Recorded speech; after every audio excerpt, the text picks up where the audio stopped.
What up, y'all? This is your boy, Mr. Downtown Ray Melo, and you're listening to the Entertainment Report on iHeartRadio, live from Dubai for Thursday, January 14th, 2016, delivering some major stories and trends going on in the world of entertainment and beyond. You can follow the show on Facebook, Twitter, or Instagram, facebook.com/The Entertainment Report with Ray Melo, that's RAYMELO, on Twitter at The Enter Report, or on Instagram at The Entertainment Report. You can listen to the show anytime you want on iHeartRadio. Just go to iHeart.com or your iHeart phone app, search for The Entertainment Report, and it'll take you to the page.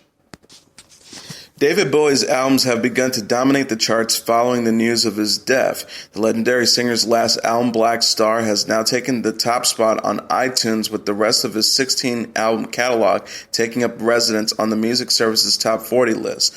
Bowie's previous hit single, Space Oddity, has also made its way onto iTunes' top song chart, currently sitting at number 5. Black Star, described as the iconic rocker's parting gift by his longtime producer Tony Visconti, has been selling well in the UK, with the release expecting to hit number 1 when the album charts are released on Friday. Music streaming service Spotify has also seen success with Bowie's music, with global streams of his collection going up by 2,822 since Monday, for a total of over 6.5 million listens. Black Star has also entered into the service's top 10 list.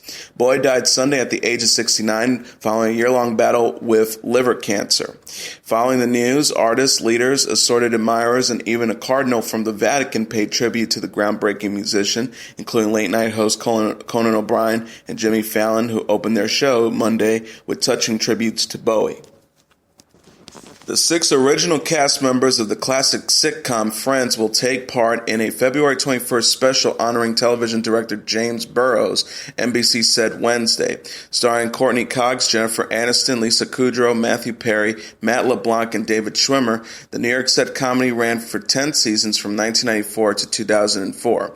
E-Online quoted NBC's Robert Greenblatt saying at the 2016 Television Critics Association Winter Press Tour in Pasadena, hoping that all 6 of them will be in the same room at the same time, but I'm not sure we can logistically pull that off. Fans and reporters frequently pestered the Friends veterans about the possibility of a reunion movie or limited television revival. However, the stars have said for years that is very unlikely to happen. Cox, Aniston, and Kudrow did, however, reunite for a Friends sketch on Jimmy Kimmel Live in 2014.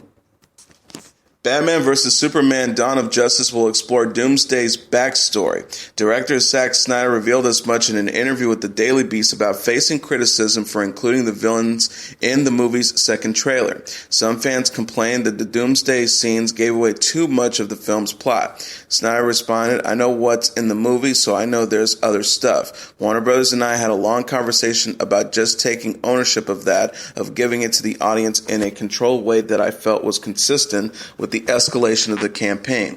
Batman vs. Superman released a trailer December 2nd that appears to show Lex Luthor, played by Jesse Eisenberg, transforming General Zod, played by Michael Shannon, into Doomsday. Batman, played by Ben Affleck, and Superman, played by Henry Cavill, are then seen putting up their differences aside to team up with Wonder Woman, played by Gal Gadot, against the villain. The synopsis says Doomsday doesn't just crawl out of the ground. Snyder also said he has his own mythology, right? So that has to be explored. To us, it really makes sense to give Doomsday to the audience now. I really wanted to make the audience a promise that though I'm super excited and happy and fulfilled by the conflict of Batman and Superman, there's also a bigger world to start to think about. Batman vs. Superman opens in theaters March 25th and will follow by the Justice League Part 1 in 2017. The movie released a TV spot on Saturday featuring the Batmobile, which Snyder discussed with MTV News last week. He said, "I love the design of it. I love the thing. It drives like crazy. You can skid around. It's like a freaking race car. And in that way, it's super practical. We did a huge chase with it and it drove, which was cool. It's got a big Corvette engine in it, and it can just run."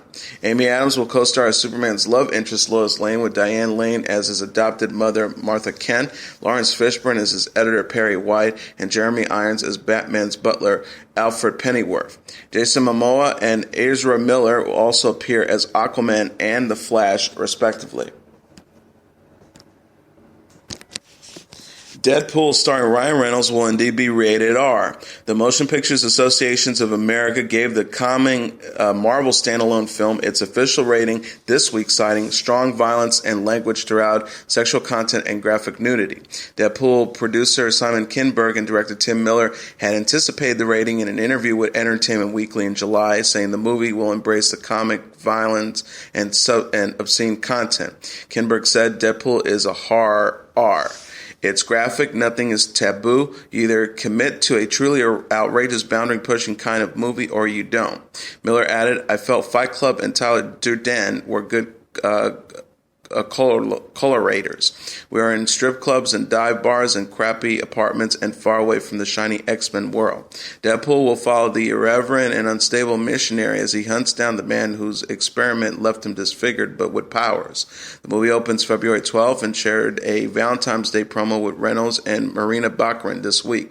Reynolds said of the film to GQ in September, I love doing that. That's sort of a dream come true for me. But again, he's funny and acerbic and a little bit of a head case, but he's also not trying to be liked. He intentionally tries to annoy everyone. Reynolds previously played Wade Wilson, aka Deadpool, in the 2009 movie X-Men Origins Wolverine.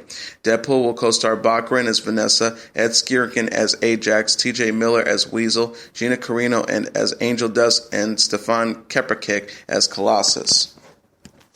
The actor behind one of the most criticized characters in the Star Wars universe, Jar Jar Binks, says he has no intention of returning to the franchise because he's done my damage. Binks, infamous for his childish antics, obnoxious dialogue, and jarring a flat Jamaican accent, has been slammed by Star Wars faithful since the release of Star Wars Episode 1, The Phantom Menace, as he came to represent the worst part of the prequel trilogy. Ahmed Best, the man behind the clumsy Gugan, has mostly kept a low profile through the years since the character's debut in 1999, but was recently discovered by Jamie Stangbroom, a YouTuber, on a quest to find and interview the forgotten heroes of the Star Wars franchise. His series, These Are the Actors You're Looking For, has featured actors from the series who spoke highly of their experience working on the films. For Best, however, the negativity surrounding his role has left the former stage actor to describe his time with Star Wars as painful. Best said in the interview posted Tuesday, Star Wars was my first most hated title in anything, really. It was painful. One of the biggest reasons I took it was because of the challenge of it. There was no Andy Serkis and Gollum, Na'vi from Avatar, Martians from John Carter. I was to be the template of this, so I was kind of working with George Lucas to pioneer this new character form of acting and storytelling. On set, we were all just so focused on the challenge of it and having so much fun that the post-Star Wars stuff was a surprise. Best admitted that he did take the fan hatred personally, but that also he understands where that feeling comes from. He says, even though you play characters, you put a lot of your own personality into it. You get emotionally and personally invested in the work that you do. It's your work and you take pride in it. So when your work is criticized negatively, you feel a hit. I can't understand why, because when they see a character that's purely comical and purely for the children, they felt probably a little bit condescended too. And I can understand how they wanted a more serious story. When Stangroom asked if he would ever return to the galaxy far, far away, Best responded, no, I think I've done my damage. Yeah, I'm good with where I stand in the Star Wars universe. I don't need to do that. Showtime says it has ordered the series I'm Dying Up Here, the show Jim Carrey is producing about the 1970 Los Angeles comedy scene. The cast will include Melissa Leo, Ari Granier, Clark Duke, Michael Aragano, Andrew Santino, R.C. Kyler, Eric Griffin, and Steven Gargano. Press release said, I'm Dying Up Here follows up-and-coming comedians in L.A. in the 1970s who are mentioned by Goldie, a brassy comedy club owner who rules over her business with an iron fist and nurtures her comedians with tough love. Among the season 1 guest stars will be Alfred Molina, Sebastian Stan, Robert Foster, John Daly, Al Madrigal, Dylan Baker, Brainy Howie, Ginger Gonzaga, and Kathy Moriarty. In the upcoming thriller Money Monster, George Clooney plays charismatic Jim Cramer-like Wall Street television commentator Lee Gates, who is taken hostage by a desperate citizen played by unbroken actor Jack O'Connell. In the trailer uploaded Tuesday, O'Connell's character puts a suicide vest on Clooney as his character's Mad Money-style show broadcasts live. Julia Roberts plays the show's producer, forced to take the lead in defusing the potentially deadly situation as she remains just feet away from the bomb. The newly released trailer shows Roberts' character holding back tears before calmly ordering her production crew to vacate the studio as fast and as calmly as possible. The sneak peek teases a conspiracy-fueled plot, including a deep look into the going-ons on Wall Street. Actress Jodie Foster directs the TriStar Pictures film set for a May 13th opening. The film also stars Dominic West, Giancarlo Esposito, and Katrina Balfe. Competitive robot game show Robot Wars is returning to television after over a decade off the air. BBC Two has commissioned the Mentor Scotland production company to develop 6-hour-long episodes of the show, originally stemming from events created by former Lucas Toys designer Mark Thorpe in San Francisco. According to Mentor, which announced the news Wednesday, the new technologically advanced series will include more robots, more battles, and more science than ever before. The project will be recorded in a Glasgow-based fighting arena, allowing live audiences to witness the robo battles. BBC Two and BBC Four controller Kim Shallinglaw said, Robot Wars is an absolute TV classic, and I'm thrilled to be updating it for the next generation of viewers. With new technological advances making for an even more exciting and immersive experience, this is a fantastic example of the kind of content-rich factual entertainment that BBC Two excels at. Robot Wars first aired in 1998 and was hosted by former Top Gear hosts and later by Jeremy Clarkson and Craig Charles before being canceled in 2004. For the new series, Roboteers are encouraged to apply for a shot to compete in the upcoming game show. Executive produced by Chris Borgendon of Tinopolis, Andrew Robertson of Mentor Scotland, and Joe Street of BBC. No word yet of an unexpected air date. Hairspray is being adapted for live TV. NBC Entertainment Chairman Bon Greenblatt revealed the network's plan for the musical at the Television Critics Association Winter Press Tour Wednesday. He told reporters deals are still to be closed, but hopefully all that will happen in the next few days, and we're bringing you Hairspray next December. Hairspray, the movie, opened in 1988 and inspired the 2002 Broadway musical of the same name.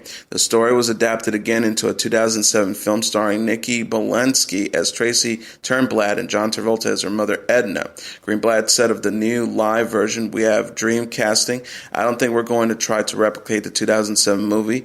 We want to do a new version of it, but sure, we'll take John Travolta. He did it. I don't think that would be a possibility, but we'll be thrilled to have him." Hairspray follows a teenage Tracy as she pursues stardom and fights against racial segregation in the 1960s. John Waters directed Ricky Lake and Divine in the original movie, while Adam Shankman helmed the remake.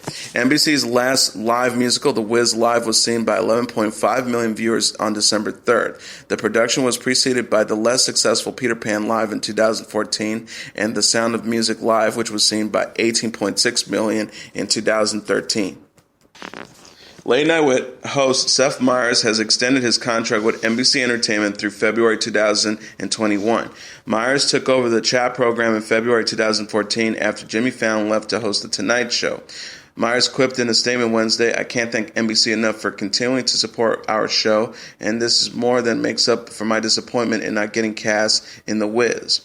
Robert Greenblatt, the chairman of NBC Entertainment, said, "As a writer, performer, and host, Seth has a rich history at NBC, and we are thrilled that he'll be at the helm of Late Night for many more years. His knowledge of both current events and pop culture is unparalleled, and he's bringing that expertise to Late Night every night. The show can be in better hands." The upcoming Twin Peaks revival for Showtime is almost finished shooting, network CEO David Nivens announced Tuesday. Speaking at the Television Critics Association in Pasadena, California, Nivens gave an update on director of the series David Lynch, saying Lynch is now more than halfway through his shooting schedule, and the limited series will premiere in the first half of 2017. The new revival is co-written by creators Lynch and Mark Frost and is reportedly being recorded as if it were a movie. The production will be cut into episodes in post-production. From what he saw in 24 minutes of footage. CEO Nivens told the audience the new material is stupendous.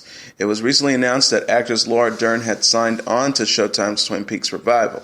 The show will also star original cast members Cal MacLachlan, Cheryl Lee, and Sherilyn Fenn. Robert Knepler, Balthazar Getty, and Amanda Seyfried are also part of the project.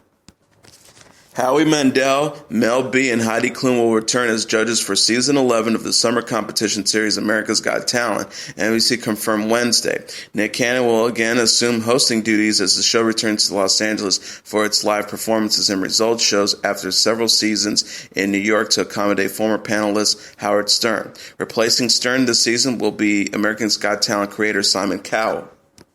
Paul Teleghetti, president of alternative and late-night programming for NBC Entertainment, said in a statement, Howie, Mel, and Heidi have an undeniable chemistry together and bring unbridled energy to everything they do. We are very excited to bring them back along with Nick Cannon as host and with the addition of creator Simon Cowell as a judge. The panel just got a little more interesting. We can't wait for the new season to begin.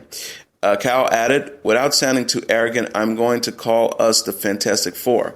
I like this panel because they are slightly nuts, and now let's find a star. Klum and Mel B are returning as judges for their 4th season. Mandel returns for his 7th season, and Cannon for his 8th. Cote de Pablo won't return for Michael Weatherly's final NCIS episode. CBS Entertainment President Glenn Geller revealed as much to reporters at the Television Critics Association Winter Press Tour Tuesday while discussing the 47-year-old actor's impending exit. He shared, they're working on how Michael's character is going to be written now. Gary Glassberg and the producers are working on that right now. Geller said that there are no currently any plans for De Pablo to reprise Ziva David for Weatherly's departure. He added, I will definitely miss Weatherly, but completely understand his choice. His decision was his. It was a creative one. He was in the role for 13 years, and I completely understand that and wish him well. Weatherly announced his exit last week on Twitter, telling fans, Tony DiNozio is a wonderful quixotic character, and I couldn't have had more fun playing him. CBS later praised the star in a statement, calling him a valuable part of their family. The network said the immense charm and talent he brings to the screen as very special agent Tony DiNozio has helped make NCIS what it is today, the #1 drama in the world. We thank Michael for all his contributions to this successful franchise. De Pablo played Ziva for 9 seasons before leaving the police drama herself in 2013. The 36-year-old actress has since starred in a CBS mini-series adaptation of Alice Hoffman's novel The Dove Keepers and the movie The 33 with Antonio Banderas. Khloe Kardashian experienced an emergency landing during a flight to New York City. The reality star's plane landed in Las Vegas, she said. The celebrity, known for her regular presence on the East Keeping Up with the Kardashians, tweeted about the incident shortly after landing Tuesday, assuring fans she and her travel partner were unharmed. Kardashian wrote in a brief message alongside a paparazzi photo of herself, supposed to be in New York City, but somehow I'm in Vegas. New York City, I'm trying to get there. Emergency landing, but Joyce and I are safe. E! News reported the reality star was headed to New York to promote her upcoming series Cocktails with Khloe, which premieres January 20th on the FYI network. The outlet also reported Kardashian live-streamed her experience through her mobile phone application while she deplaned. Later, she shared a FaceTime session with famous younger sister Kylie Jenner. The star will head to New York City Thursday morning. Charlie Sheen, who announced his HIV-positive status in November, is back on his meds after a week-long break. The 50-year-old actor's manager, Mark Berg, confirmed as much to People after Sheen announced he had stopped taking the drugs on Tuesday's episode of The Oz Show. Berg said Charlie's back on his meds. He tried a cure from a doctor in Mexico, but the minute the numbers went up, he started taking his medicine. He told Dr. Oz he would start on the plane on the way home, and that is exactly what he did. Sheen opened up about his HIV diagnosis on the episode, which was taped December 8th. He told Dr. Mehmet Oz he stopped his meds to pursue an alternative treatment offered in Mexico. He said, I've been off my meds for about a week now, the star said at the time. Am I risking my life? Sure. So what? I was born dead. That part of it doesn't faze me at all. He also admitted I'm a little off my game because right before I walked out here, I got some results that I was disappointed about. I know this is an experiment that I took a stroll down a different path, but yeah, I've been non-detectable and checking the blood every week and then found out that the numbers were back up. Retired British soccer player David Beckham says he was humbled after receiving the Danny Kaye Humanitarian Leadership Award during the UNICEF ball. The global charity honored the 40-year-old soccer player Tuesday night for his ongoing work with children around the world, as well as that which he does through his own charity, Seven. During his acceptance speech, Beckham reportedly expressed his closeness to the causes he's donated his time and resources to as a longtime Goodwill ambassador. The soccer star quoted as saying by People magazine, "I am humbled tonight. We live in a world in which children still die of preventable diseases. Children are still being abused. I have 4 children of my own. I will not stop supporting this charity that does so much for many children around the world." After his reception of the award, Beckham posted a throwback photo from his travels, writing he was extremely honored to have been picked. He wrote, "I can't wait to continue doing all I can for UNICEF and for my Seven Fund, 7.org, to help children across the world." Also in attendance at the UNICEF ball in Beverly Hills were celebrities Selena Gomez, Nicole Kidman, and the night's entertainment singer Mariah Carey. Olivia Munn says she is not engaged to boyfriend NFL superstar Aaron Rodgers after all. The 35-year-old actress took to Instagram on Tuesday to shut down a story that ran on OK Magazine claiming the 32-year-old Green Bay Packers quarterback proposed to Munn over the holidays. Munn posted a text message conversation she had with her mother about the rumor. Her mother, Kim Munn, initiated the conversation by offering her congratulations and gently chiding about the actress for not telling her about the engagement. The star captioned the screenshot, "Answering yes or no to personal questions can be tricky because if you say no, it means whenever you say no commitment, no comment, that kind of becomes your default yes."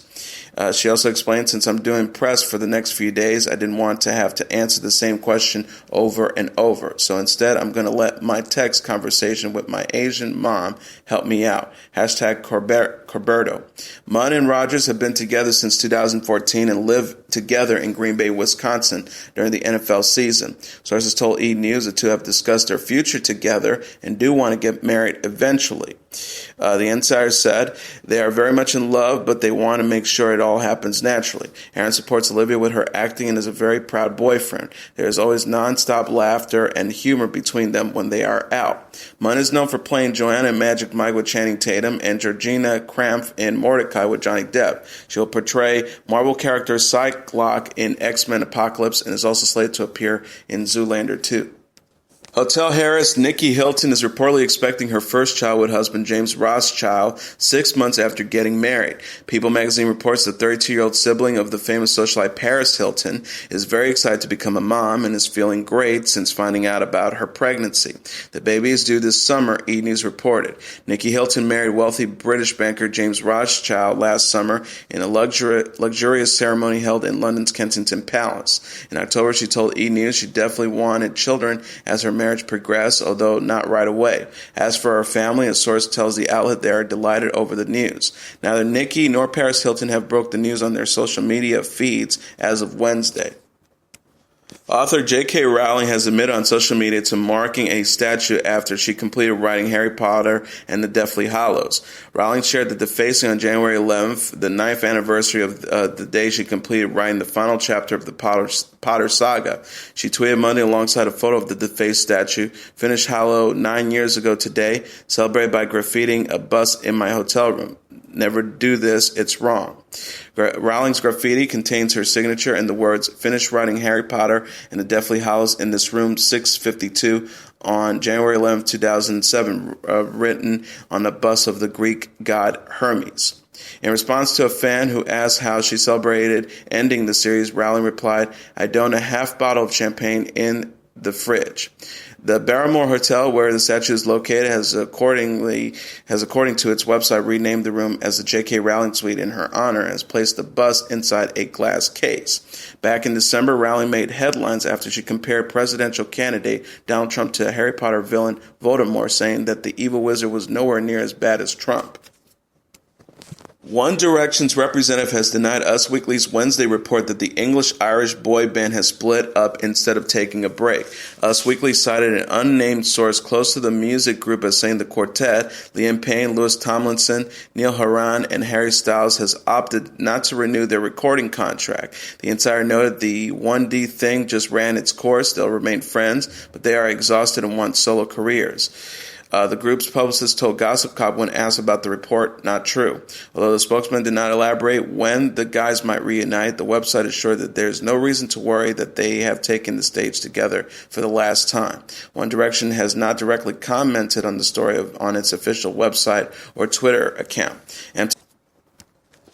And now here are the top 10 songs on the Billboard Hot 100 singles charts for the week of January 23rd, 2016. Number 10, Meghan Trainor featuring John Legend for Like I'm Gonna Lose You. Number 9, Alicia Cara for Here. Number 8, Justin Bieber with What Do You Mean. Number 7, Shawn Mendes with Stitches. Number 6, Selena Gomez with Same Old Love. Number 5, 21 Pilots with Stressed Out. Number 4, Drake with Hotline Bling. Number 3, Justin Bieber with Love Yourself. Number 2, Adele with Hello. And the number 1 song on the Billboard Hot 100 singles charts for the week of January 23rd, Justin Bieber with Sorry. And now let's take a look at what happened on this date in entertainment history. On this date in 1954, Marilyn Monroe marries Yankee great Joe DiMaggio. It was the ultimate all-American romance. The tall, handsome hero of the country's national pastime captured the heart of the beautiful, glamorous Hollywood star. But the brief, volatile marriage of Marilyn Monroe and Joe DiMaggio, the couple wed on this date in 1954, barely got past the honeymoon before cracks began to show in its brilliant veneer. And the press immediately picked up on the relationship and began to cover it exhaustively, though Monroe and DiMaggio preferred to keep a low profile, spending evenings at home or in the back corner of DiMaggio's restaurant. On January 14, 1954, they were married at San Francisco City Hall, where they were mobbed by reporters and fans. Monroe had apparently mentioned the wedding plans to someone at her film studio who leaked it to the press. While Monroe and DiMaggio were on their honeymoon in Japan, Monroe was asked to travel to Korea and perform for the American soldiers stationed there. She complied, leaving her unhappy new husband in Japan. After they returned to the United States, tension continued to build, particularly around DiMaggio's discomfort with his wife's sexy image. One memorable blow-up occurred in September 1954 on the New York City set of the director Billy Wilder's The 7-Year Itch, as Monroe filmed the now famous scene in which she stands over a subway grate with the air blowing up her skirt. A crowd of onlookers and press gathered. Wilder himself had reportedly arranged the media attention. As her skirt blew up again and again, the crowd cheered uproariously, and DiMaggio, who was on set, became irated. DiMaggio and Monroe were divorced in October 1954, just 274 days after they were married. In filing, Monroe accused her husband of mental cruelty. She married the playwright Arthur Miller in 1956, but their marriage also ended in divorce in January 1961, leaving Monroe in a state of emotional fragility. In February 1961, she was admitted to a psychiatric clinic. It was DiMaggio who secured her release and took her to the Yankees' Florida spring training camp for rest and relaxation. Though rumors swirled about their remarriage, they maintained their good friends status. When the 36-year-old Monroe died of a drug overdose on August 5, 1962, DiMaggio arranged the funeral. For the next 2 decades until his death in 1999, he sent roses several times a week to her grave in Los Angeles. Also on this date in 1970, Diana Ross and the Supremes performed their final concert. They were the most successful American pop group of the 60s, a group whose 12 number one hits in the first full decade of the rock and roll era placed them behind only Elvis and the Beatles in terms of chart dominance. They helped define the very sound of the 60s, but like fellow icons the Beatles and Simon Garfunkel, they came apart in the first year of the 70s. The curtain closed for good on Diana Ross and the Supremes on January 14, 1970 at the Frontier Hotel in Las Vegas. The farewell concert in Vegas was the final act in a drawn-out breakup that didn't become official until November 1969, but probably became inevitable in July 1967 when Motown Records chief Berry Gordy gave Diana Ross top billing over the Supremes. That move clearly signaled Gordy's intention to launch Diana on a solo career, something he may have had in mind from the moment he upgraded her first name to Diane and upstaged her fellow Supremes by making Diana the group's official lead singer. And as your entertainment report for Thursday, January 14th, 2016, I'm your host, Mr. Downtown Ray Melo. I'll be back tomorrow to deliver some major stories and trends going on in the world of entertainment and beyond. You can follow the show on Facebook, Twitter, or Instagram. Facebook.com/The Entertainment Report with Ray Melo. That's RAYMELO. On Twitter at The Enter Report, or on Instagram at The Entertainment Report. You can listen to the show anytime you want on iHeartRadio. You can go to iHeart.com or your iHeart phone app, search for The Entertainment Report, and it'll take you to the page. Good night, and God bless you all.